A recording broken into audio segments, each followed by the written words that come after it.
Beyond the Wrench with Jay Goninen from Find a Wrench.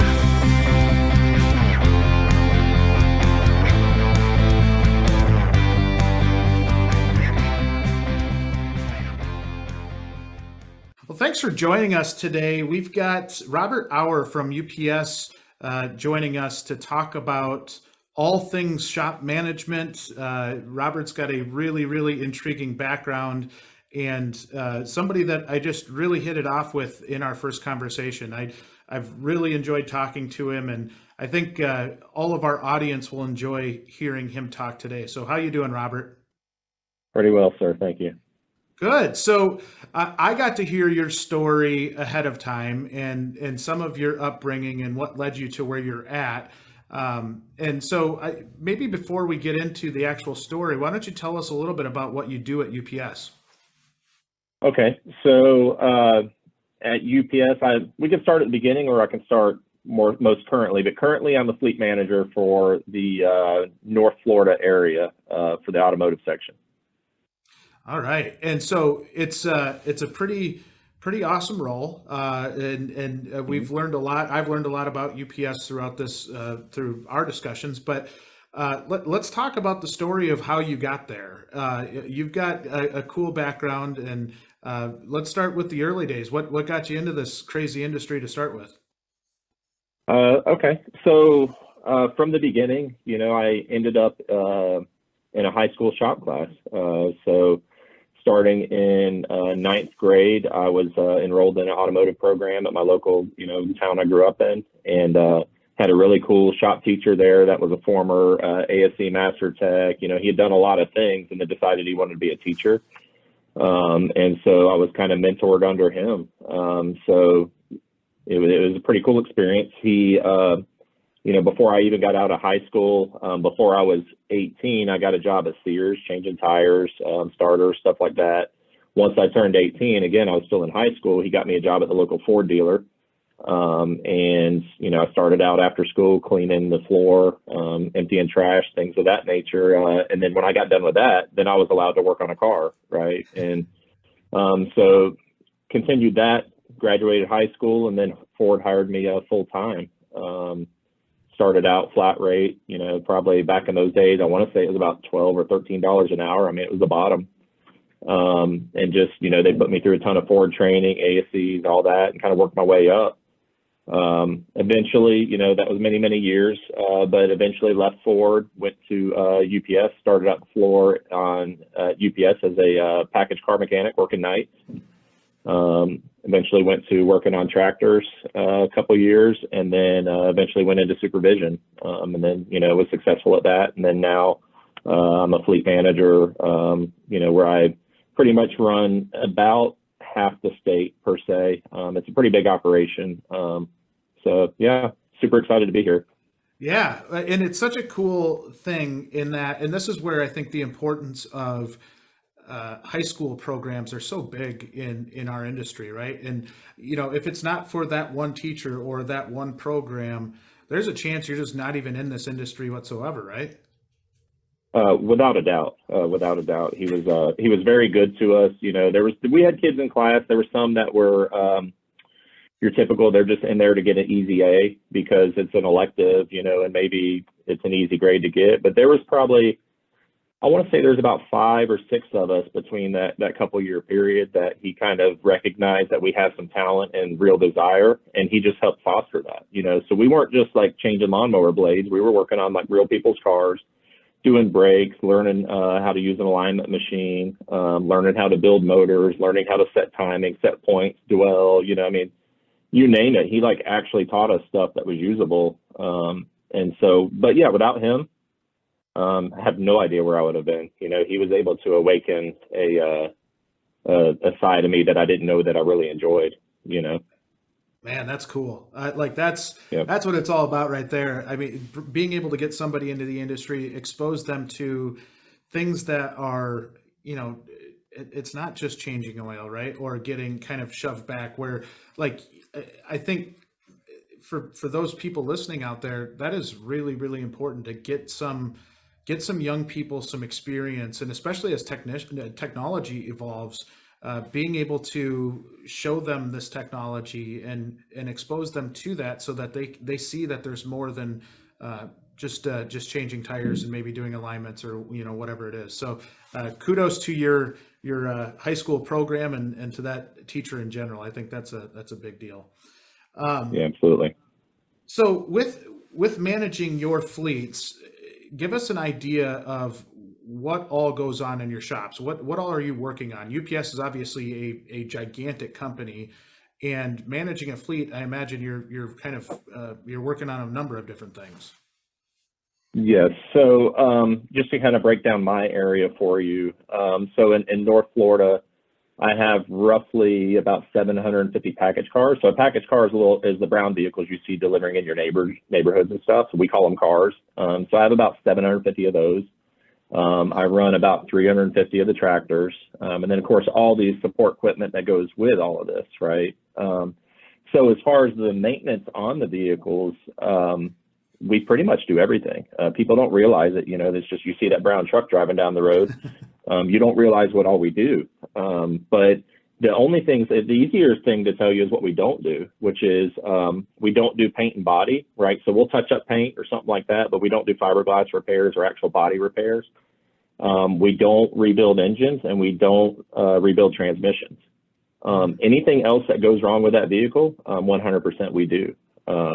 In a fleet environment, I don't really have time to let one of my guys spend a week rebuilding an engine, so that's something that I outsource, or, like on a tractor. If it's a package car, we buy long blocks and we just throw them in. But there's a lot that goes to keeping them on the road. You got the bulkhead doors, you've got roll-up doors in the back, you got stuff that the traditional automotive world, like in your dealerships and your light repair facilities, they don't necessarily see that our guys see.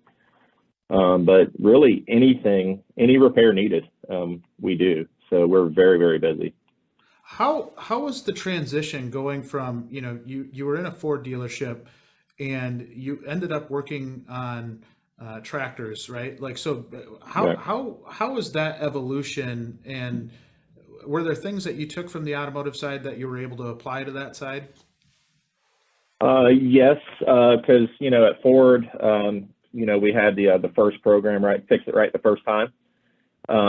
So coming out of a dealership, that's like a big deal. A flat rate technician, if you don't repair something right, you get to fix it for free the next time, right? That's the world I came out of. So I like to think that I was able to get very, very skilled and very, very good. So moving into UPS, everything's hourly. You're not necessarily in that environment. And it's harder to judge repair times on commercial vehicles, that a lot of the stuff's custom or one-off, things of that nature. But I like to think that attention to detail I brought with me, and that helped me a ton to learn how to run a fleet, because it's different running a fleet, where you have 30 cars or 40 cars that are assigned to you, and it's your responsibility to take care of that truck, from cradle to grave. Transitioning over to the tractor side, that was kind of like scary at first a little bit for me, because I came out of the car and truck world, so moving into the Class 8 trucks, air brakes, things of that nature. But just really, I got exposed to it dealing with it on outbound, so trailers, tractors that are trying to get off the yard because they got, a run to pull. That's kind of how I started getting my exposure. And then eventually I just kind of jumped head in, and just went for it. Found it very, very interesting. The technology back in the day, a diesel mechanic, if you want to call it that, maybe you dealt with injector pumps or you dealt with just the basic systems. Well, today's diesels, and of course we have natural gas here, so we're dealing with alternative fuels. So today's equipment is far more technical, which I really enjoy that side. Yeah. How's the transition been to natural gas? I mean, in terms of like, what do you see as far as maintenance schedules and just overall effectiveness of the natural gas vehicles in general? I was still on the floor when we first got them, so I have firsthand experience with working on them. And then I can tell you from my guy's standpoint, we love them. There was a transition because it was brand new technology. So here we have liquefied natural gas. And so to us, this was brand new. Like this was like rocket science. You know what I mean? Like how does this even work? So there was a learning curve there through trial and error. I mean, of course, we got training from Cummins. They came down. We got training from UPS corporate, right? So we had support. We weren't going into it blindly, but you know, learning a new platform and cause and effect, those sort of situations. It was different, but it was fun. Maintaining them is not that bad because they're very, very quiet. Like compared to a diesel engine's loud. I mean, you can stand right next to a LNG running, and it's very quiet. It's very clean, so you stay cleaner. The truck stays cleaner. The maintenance schedules are a little bit higher because it's a gasoline engine. You're doing spark plugs. You're doing more often. You're doing oil changes more frequently. The engine runs at a little bit higher temperature because you don't have the lubrication that's in a diesel engine into that cylinder. So it's a little bit higher temperature. So that kind of increases the duty cycle a little bit. But I like to feel like we have them mastered now, and we have a pretty good program. Out of the 340 tractors that I have, I want to say about 165 of them are the LNG tractors. So we're neck deep in them. That's great. And how does that impact like the electrification of the fleet? Like obviously that's kind of the buzzword right now, and I think there's a lot of momentum behind that. But is the LNG kind of does that in lieu of electric vehicles, or is it kind of a combo working together, that kind of thing? Well, so it was a precursor. You know, obviously natural gas is, you know, what we hear is an unlimited supply, right?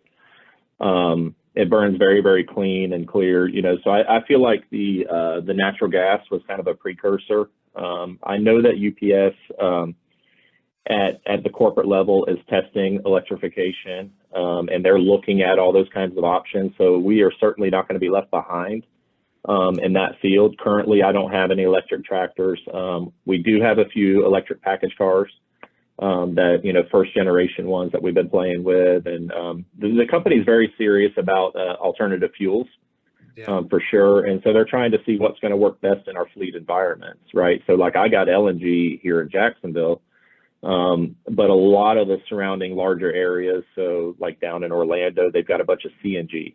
And, you know, up in Tipton, they got CNG. So there's some different areas that are running CNG and having good success. So UPS is kind of dipping their toes in every area, and we're going to see what's going to work best for obviously the environment, and then also us as a fleet. That's a smart play. I mean, that's a smart play in general, being able to kind of see all the different technologies and how, you know, reliable they are, and just kind of getting a feel for everything. Because I mean, that's what makes you the expert on it, is just being able to see a lot of things and see the impact it has. So that's a pretty cool part of that. Kind of segueing into some of the technician stuff, right? And this is something that we had a pretty lengthy conversation on ahead of our podcast here. Obviously, there's a hurt for technicians in the industry, and something in talking to you that I thought was just awesome was your approach and really how you look at technicians in general, from the standpoint of being able to put together a plan, being able to proactively get people in place, maybe even before you need them. And I think that's such a big piece that a lot of shops miss out on. So I want to talk about that a little bit, and maybe I'll start with why you do it. Why are you kind of working ahead of where maybe the potential need would be? And when I say that, being able to maybe predict or being able to just be on top of it, I think that's maybe the best way to say it, is just how do you, like, what drives you to do that? So I guess to start would be typically with UPS, because of our pay and our benefits and the things that we have to offer as a company, typically people don't leave.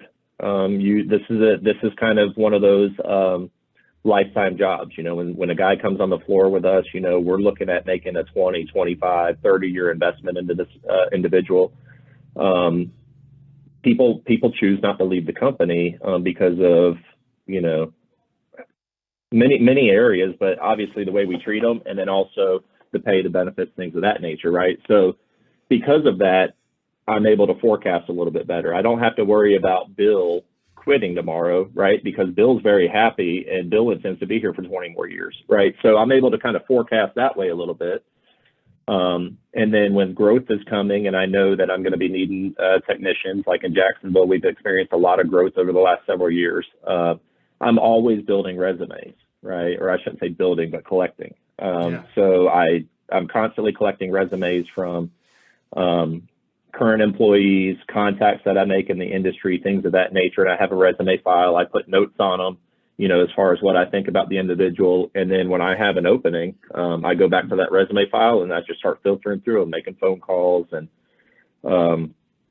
because a lot of these people, if their resume came to me, it means that they're interested in coming to work here, right? And UPS, most of our work, to be honest with you, for these vehicles to run during the day, we're working on them at night. And so that's not necessarily for everybody either. So, I like to constantly be building those resumes, constantly be looking towards the future of because I got a lot of shops. It's not just Jacksonville, but I got a lot of buildings, right? Yeah. So I'm constantly looking on if a need arises somewhere, how will I fill that? It's kind of just trying to be a proactive in my hiring. I like to be very, very selective if I can and hire only the best because, again, I'm not looking at hiring this guy to only work for me or lady, but I'm not hiring this guy or lady to only work for me a year. I'm looking for this person to be here for 15, 20, 25 years. We want to make sure it's a good fit for them as well as a good fit for us. You said a couple things there that absolutely stick out to me.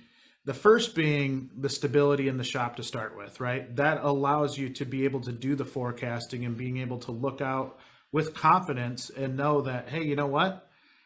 I'm really confident with my current staff that's here. They're not going anywhere because I treat them so well that they'd be dumb to leave. Like this is, this is a destination spot for people. So, creating that environment of stability up front allows you to be able to go out and accurately forecast. I think a lot of shops that I see anyways are,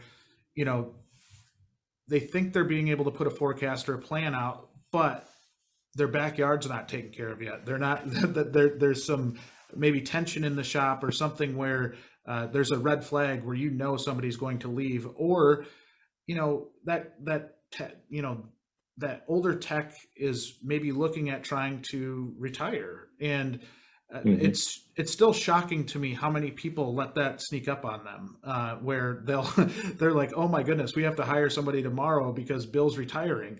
They're like, well, Bill's had this in motion for the last 5 years. It's not like this is a shocking thing to anybody. So, I think what happens is time just goes so fast that you think you're on top of it, and that 5 years goes by and Bill's retiring and you're like, oh my goodness, like, what am I going to do now? And we see that all the time in shops. And that's, if I were to offer any bit of advice to anybody, it's just, that's the part where we see a lot of struggle is people put themselves in a bad spot.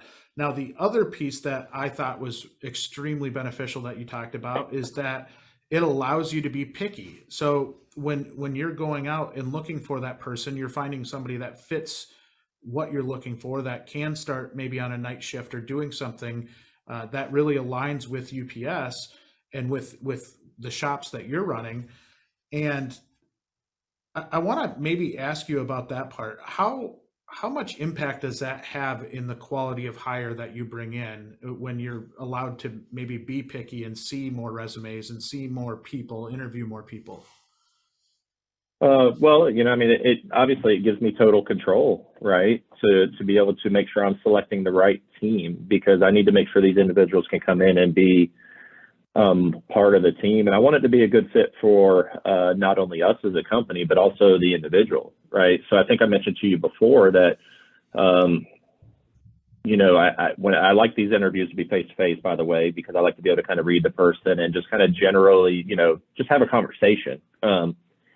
But I try to to show them and help them see the negatives of the job, what you're going to be dealing with, as far as the shifts availability, the number of potential years you might be on nights, you know, the shop environment. Like I try and paint a negative picture at first, right? So there's a process to it for me. So it's not like I'm just negative, right? I paint a negative picture at first to kind of see their responses. And then that prompts them to ask me questions, right? And it prompts them to really consider the employment. And then I give them the positive side. Okay, well, if you can deal with all of that, here's what it looks like, you know, for your future and for, you know, employment with UPS, right? So I give them both sides of the coin. And I feel like it's very, very helpful. I've had numerous individuals over the years that I feel like would be a 100% great fit for us. But after further thought, they go home, they talk to their wife, they talk to their kids, and it's just not the right time of their life. You know, they love the pay, they love the benefits, they just can't do the shift that I have. You know, and so I'd rather know that going into it, right? I don't want to bring somebody in here 2 months later, 3 months later, they're like, you know what, I just can't do this. You know, I haven't seen, you know, I've worked every Saturday, you know, and I don't like my life being turned upside down, whatever the case may be, right? So I give them both sides of the coin and make sure that it's a good fit. It's just my strategy, and I feel like it's worked well for me to be, you know, complete transparent with them as far as what they can expect. I love that approach. I absolutely love that approach because I think you're being real with them, right? And I think there's a lot of technicians that are maybe not used to that, where maybe they've gone to a different shop where they were sold the world, and when they got there, it wasn't reality. And I think there's a lot of danger in that for shops and for our industry, because I think that's when technicians leave, when they start to assume that all shops are the same, and that, you know, they're not going to get anything different because they've been through that a couple times, and it puts a bad taste in their mouth. So that's where, you know, the importance for me of getting the best shops to really stand out is such a big deal, because we need those good technicians to be in good shops. And that's where, when you're being honest with them, and almost to a fault, right? Like you're being brutally honest with them, and it probably pushes some people away. But again, it goes back to the stability in the shop, because if you don't have that foundational piece there, you're probably desperate for people, and you're trying anything you can do to get people in, because you've got customers yelling at you, or you've got drivers yelling at you, whatever it is. And I think that's just such a cool approach. Yeah, I mean, one of my biggest fears, to be honest with you, is making a desperate hire.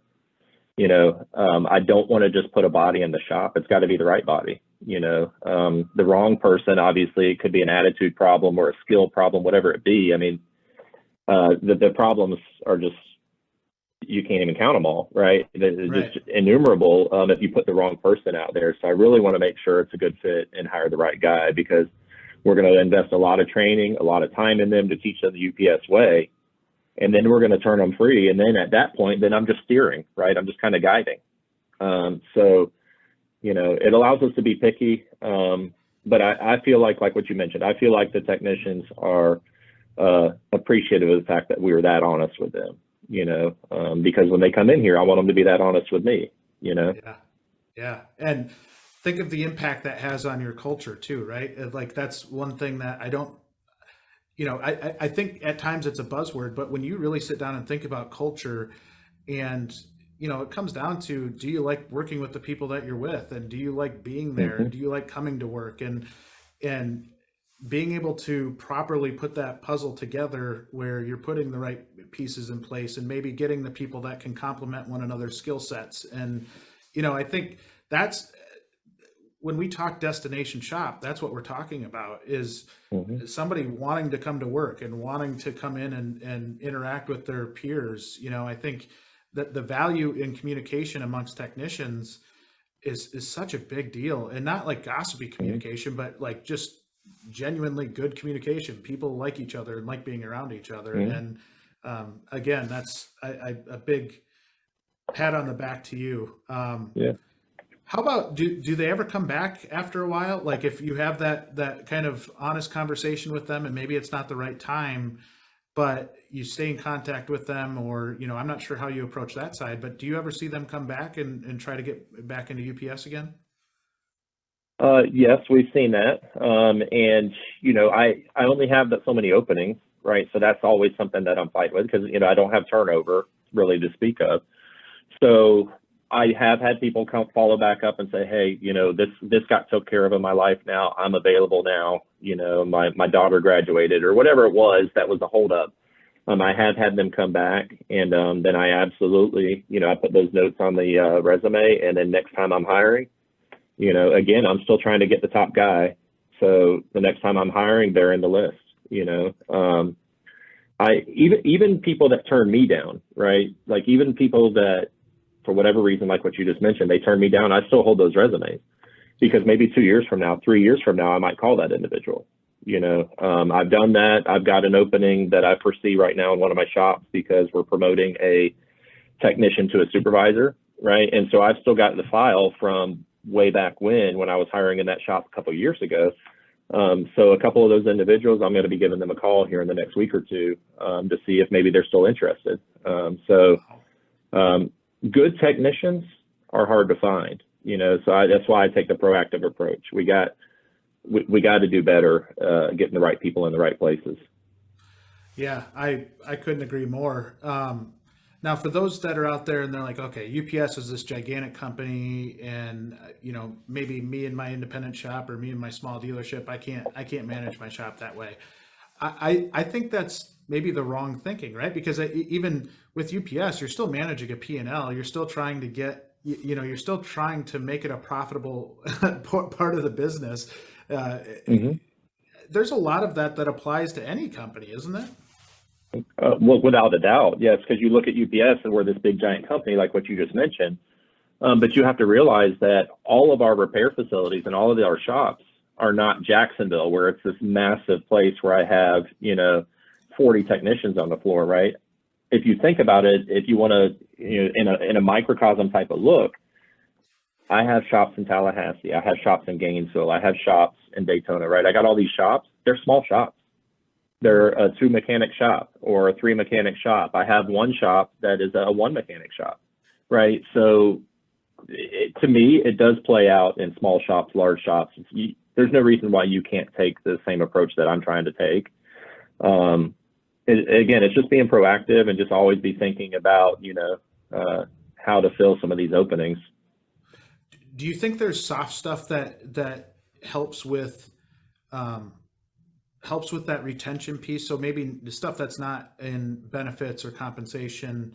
Do you think there's some things that work in your favor as to why you have such a good retention rate? So what I'm trying to build is a team, a family, right? And we drive that home. Now, there's always exceptions to the rules, so we're not going to talk about exceptions. But so we try and develop that team, family environment. So if I have a shop in, we just throw a town out there. I have a shop in Gainesville where I have 3 mechanics, right? Those guys are probably going to work with each other for 20 years. So we try to foster those relationships. So we want them to get along. We have to step in sometimes as management and say, okay, let's take a step back. Let's look at this differently. We just don't let them fight amongst themselves, right? We are kind of proactive in that and just making sure that we have a happy, productive work group. I think that the technicians also appreciate the way we treat them. If they stay late and they knock out a big engine job one night or something, next time the supervisor's there, we'll buy them lunch that night or dinner, or give them trinkets from time to time. I mean, we try and let them know. I mean, obviously they know we appreciate them because we tell them, but we also do things, we'll throw them some t-shirts. Hey, take this, really appreciate you knocking that out last night. We'll give them water bottles. It's middle of summer, so I'm going to make sure to give you a nice UPS water bottle that, keep your drink cold, stay hydrated, stay safe. I mean, we genuinely care about our employees. So I think that helps. I mean, obviously the pay and the benefits, that goes without question, Yeah. Well, and you hit on 2 points there too. It's telling them that you appreciate them, and it's showing them that you appreciate them. And I think those are two Mhm. completely separate things, and both are really, really needed, right? I mean, you have to be able to Yep. communicate that with them, and then actually Mhm. with your actions show that it's true, like you do really care Yep. about them. Right. And so one of the things that I talk to the supervisors about, because they are the ones that really work directly with the technicians. I manage the supervisors now at this point, right? Just so you can kind of understand our structure a little bit. So, Yeah. I mean, I do deal with the technicians on a daily basis, stuff like that, but they report to the supervisors. But anyway, one of the things that I talk about is that communication should be often enough that it's not perceived as a negative, right? So, if I have Steve go walk out into the shop to follow up on whatever red tag vehicles we're dealing with at the time, while he's there, I mean, also take the time to ask about the family, ask about, hey, how'd that fishing trip go? Whatever, like be personable, be human, and make it to where every time you're coming to them, it's not about a problem. I think that's very, very important, because we're going to come to them about enough problems. You know what I mean? I think it's nice. It kind of, and the first couple of times you do it to a technician that is used to negative coming at him, and the first couple of times you come at him with positive, he doesn't know what to do with it. But you are able to break down barriers, and you're able to turn a team around, and you're able to get everybody, happy to come to work. One of the things that we've noticed when I get visitors from other areas is there's a lot of comments from those other, whether it's managers or directors or whatever, that come from different parts of the country or parts of the state. They're very impressed with our shop's morale, and the technicians are literally pulling some of these high executives aside and saying, hey, we really like what's going on here. We really appreciate how you guys are doing this or how you're doing that, which is nice to hear. I mean, because, I'm just in the thick of it every day, and we're just doing what we do, but it's appreciated, and so they're making it known to our higher ups, which is cool. That is really cool. I want to ask you about managing personalities a little bit. And the reason I say that is techs have a variety of different personalities, right? And one thing that I Mm-hmm. mention in a lot of the content that we do is, as an industry, I think we're bad at trying to put all technicians into one bucket. And when you really get down and talk to technicians, you learn they have a variety of different interests and personalities, and sometimes that can be really hard to put together in a shop. And I'm curious to get your take on this, just because when you put a team together, they're likely staying together for a long time. So I Mm-hmm. imagine that part's really, really important. It is. It's very important, but you're right. They're all different. And so learning how to speak to them, because maybe some guys don't want public recognition. Maybe some guys are embarrassed by that or uncomfortable with it. So they would rather you just pull them aside and say, hey, great job. Maybe some guys really do like public recognition. So obviously you want to capitalize on that, give it to them, looking at, you've got guys that are kind of natural leaders, right? So you kind of put them in a leadership role. So I give them tasks or assignments that kind of put them in direct contact with other technicians to help drive whatever it is that I'm trying to drive that day, right? So just, again, I mean, just learning their personalities, and you have to know who they are to do that, right? You got to know their name. You kind of got to know what their interests are. You got to know what makes them tick, right? And that's just through talking to your employees. Instead of them being a number, they're people. Yeah. So once you learn that, then you can learn how to attack the situation and know how to communicate with the people, because it's just communication, And so figuring out what language that person wants you to speak to them, per se, right, is the key to me. How do you manage that part where you mark somebody that has leadership potential, and maybe there's somebody that's been there a lot longer that thinks that they have leadership potential, but maybe doesn't have that, maybe that factor. I know with technicians, a lot of times they'll get really, really good at managing this, like what's directly in front Mm-hmm. of them, but being able to lead a team and being able to manage those personalities is a completely different skill set. It's very, very difficult. How do Yeah. you how do you communicate with that individual that might not have that skill set, but maybe thinks that they do, if that makes sense? Yeah. That's kind of a tough one. I mean, we do have those. The larger the shop, the more personalities you're dealing with, and also the more potential problems you're dealing with. That plays a factor, right? But I feel like it's probably more helpful to find something that you can kind of pivot them to. Like if they think they're really good at X, Y, Z and they're not, then I would want to try and find a way to pivot them towards something that is more in their wheelhouse. Or I would like to put somebody with them that can help them get better at X, Y, Z. Yes. So it's either or. I mean, you can't write it in a book on how to handle the situation. It's just you got to feel it and be in it and think it through. Because management, supervision, our actions, they can have a negative effect if we're not careful. So we do want to think through what we say, what we do. But again, at the end of the day, it's all about getting this whole team to be, headed in the right direction. So that's a tough one to give you a dead answer on. Yeah. I intentionally kind of left that a little vague because it is. I think there's so many scenarios that shop managers run into with that exact thing happening. And, one thing that I always thought was important was catching it early. And when I say that, if, in your hiring process, if somebody states that they want leadership responsibilities or that they aspire to go there, being able to have that relationship with them early on so that you can help nurture them. Or if you've got a strong enough relationship, I think that goes a long ways when you sit down and have that conversation with them about, maybe this isn't the path for you. And if you're able to talk to them about, what are you really good at? Well, I'm really good at this. Okay, well, that might lead in a different direction. So I love what you said there about having the ability to pivot a little bit and be able to be flexible with them. Because, I think when that doesn't happen, what I guess from my experience is that's where a lot of technicians will leave your shop too, is where if you're, if they just think that, okay, they said I don't have leadership potential, they don't know what they're talking about, I'm out of here. I feel like I see that a lot. Yeah, absolutely. And I want to, in that situation that you're kind of spelling out, I want to be able to give that individual a path, right? So I want to help them develop themselves, or help them pivot to something that would be better suited for them, because maybe they don't see themselves clearly, possibly.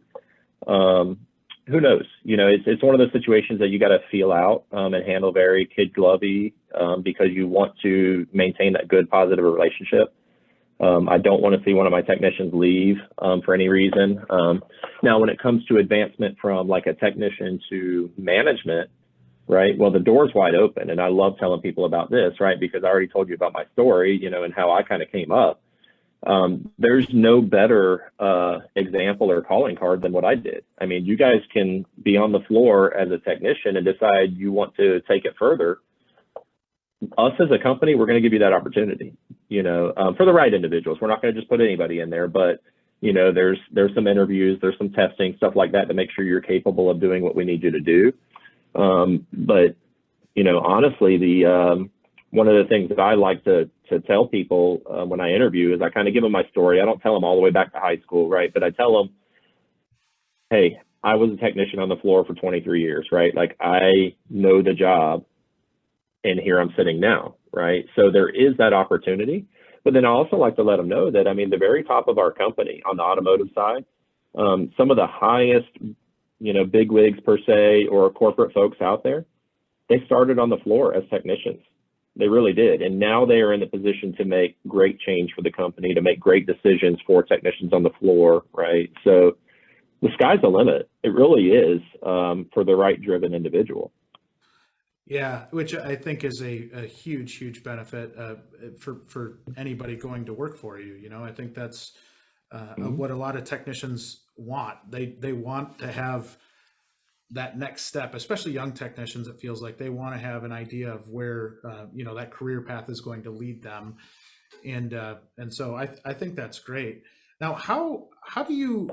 One thing I'm curious with the amount of technicians, mechanics that you manage, how do you manage the training side of this, right? So like understanding if somebody wants further training or, obviously being able to budget out how that works or who you're sending where, um, that's a big job. I mean, there's a lot that goes into that. Is that something that falls on your shoulders? And if so, like, how do you manage it? It does. And I mean, it's kind of an easy approach with us being UPS, but I mean, I'm going to give them all the training, right? So if, for example, we've got a new training coming out on one of the GM platforms that's coming out here shortly. I just got the notification on it yesterday. So every one of my package technicians are going to get that training. It's not really like, so we pay for all the training. They do it on the clock. In today's day and age, a lot of it, almost all of it anymore, is Zoom. We do have corporate trainers that used to go out quite a bit and we would do hands-on, but with COVID, obviously that's kind of been on pause lately, but we'll get that program going back up. But every one of my package technicians that works on that type of equipment is going to get the training. That's just the bottom line. It's training is of the utmost importance. We really believe that. Another thing that I will do is if I have a technician that is struggling on, maybe he's struggling with drivability diagnostics, check engine lights, things of that nature. He's struggling with that. I will pair him with somebody that is actually a senior technician that knows it like the back of their hand, and I will give them the time to where they're kind of paired together. And so they can kind of work together, even if it's on other shifts. I've even moved people's shifts before. So I've got night guys, that maybe they are not sure how to run the overhead on a tractor or something like that, because they just went to tractors. So I got to get them trained up to where they're with the rest of the group. So I have brought up the days before and put them with the right technicians so they get the right training, so they get that good hands-on training. And then we have a ton of, we call them LMSs, but online learning courses that everybody's required to take. And so we kind of take an all approach. If you're working on package cars, you're going to get XYZ training. That's just what's going to happen. How important is patience when you're managing technicians? And when I say that, people make mistakes, people screw up. Mm-hmm. How important is it for a manager to be patient? Very, very important. Very important. I would rather, patience goes in, like, to me, it's hand in hand, but like honesty is a big thing for me. So if the technician's honest with me, I can now work through the situation, it's always a learning curve, people make dumb mistakes sometimes. We've all done it, right? So we have the patience, we have training. If through certain situations I realize somebody needs more training, I'm going to give them more training. I'm going to give them more time with a supervisor. I'll give them whatever they need to help them get better. But yeah, patience. I like to think we have a lot of patience here. It's all about getting better. It's all about getting the packages to the customers. That's our utmost importance. So, we'll give the guys a pass on something. We'll have a talk with them. We'll sit them down, bring them in the office, say, listen, do you understand? And we'll kind of walk through, okay, what could you have done better? Like we will have conversations like that, but yeah. I try to make sure that most of them are positive interactions on how do we get better and not do this again. You know what I'm saying? Yeah. And I think, again, this kind of goes full circle, because I think that's what leads to some of the stability in your shop as well, right? Because I see a lot of shops, I'm sure you have over your time, where if you've got a manager with a quick fuse that won't put up with any mistakes, they tend to have more turnover. It feels that way anyways, right?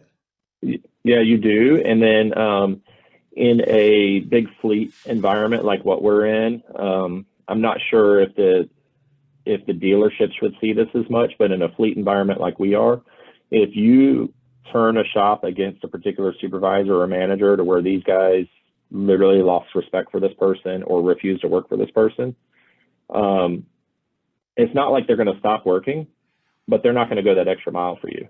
And I believe it with 100%. These technicians on the floor will either make us or break us, right? They can do magic that you didn't think was possible if they believe in your dream and if they believe in we're all going to succeed together. Now, if you go down there and you're just always yelling at them and you're treating them poorly, they can do the bare minimum to get by and watch you sink.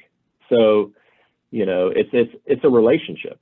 I mean, yeah, we're the employer, but it's also a relationship. I want them to have just as much dog in the fight as I do. I love that. And I think it's such an important point to land home with everybody that is a relationship. And the more you look at it through the long-term view, I think the average stay of employment for a millennial right now is like 4 years.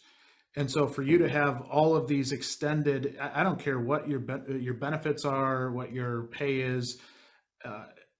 I've seen some of these companies that have a lot of really, really good things to offer that still have high turnover. And so I think what you're doing down there in Florida and what you're implementing, one, it stems from you being a technician. You've been in those shoes before. You know the ups and downs that technicians go through, and anything from if you screw up a jayg, it can eat a good tech alive. Like and the most confident person in the world can all of a sudden be knocked down a bunch of notches and really get down on themselves depending on their personality. And being able to look for those things and being able to, identify if maybe they're going through a family issue or they've got some personal things going on that are impacting their work, and not judging them based on that little amount of time, but really taking a holistic view of, okay, this person's been doing a really good job with us for a long time and suddenly fell off. Hopefully that's raising a red flag to you people out there to say, hey, we need to have a broader conversation and just make sure everything's okay with them at home. Yep. And, on the UPS side of things, we have employee assistance programs, stuff like that. So if they need, if they need some counseling or they need whatever, it's totally, an anonymous thing, but we can give them a phone number to contact, right? If it rises above something that I can't help with.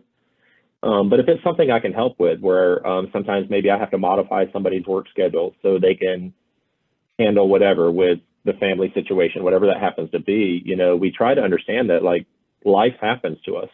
And so, again, the relationship, that's the biggest part. To me, that's the kind of the takeaway, the relationship with the employees. If you know your employees, you know their name, you know their wife's name, you know that their kid's fixing to graduate high school or their little son's playing or, doing BMX tournaments, whatever it is, like knowing that information is super helpful. They will come knock on the door and they'll just sit down and tell you, hey, this just happened, and then I cannot tell you how many times I've had guys cry in my office, which is, it's kind of a leveling kind of a situation, but not cry because I disciplined over this. I'm saying like on the home front, they come and tell you something, close the door and literally just break down, start crying about something.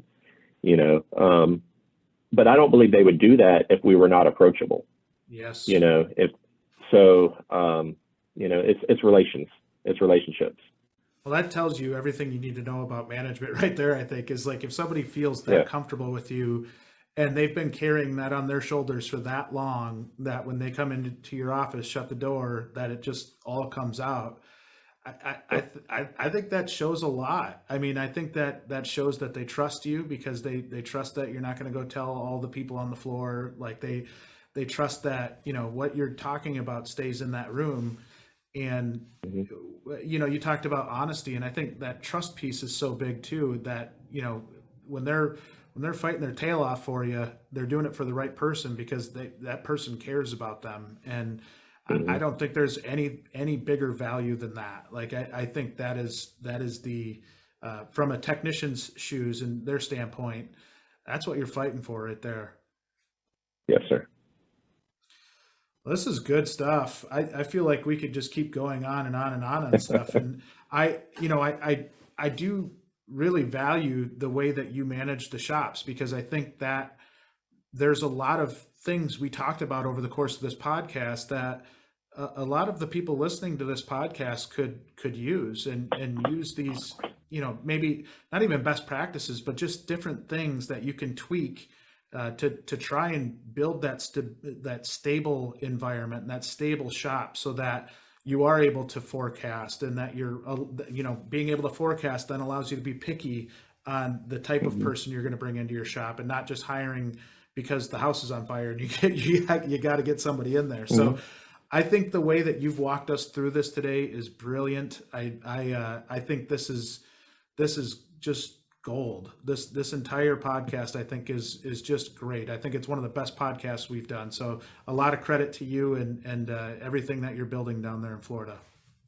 Yeah, I appreciate it, Jay. Yeah, I mean, the biggest thing, again, the takeaway for me is just being proactive. I don't want to wait till I have a need and hope somebody brings me an employee. Like, I can be proactive, and I can kind of change my future through that. Now, it takes time. None of this is done overnight. You're not going to turn a shop around. You're not going to build this great team in a month or 6 months. It's going to take time, but absolutely the team building is very, very big for us. So yeah, I mean, I've appreciated it, Jay. I love talking to you. Yeah, same here. I appreciate it. I hope you'll come back on the show at some point down the road. And I'm based on our conversations prior to the podcast, I'm guessing we have about a dozen other topics that we could dive really deep into. So we'll definitely have to have you back on. Sounds good, Jay.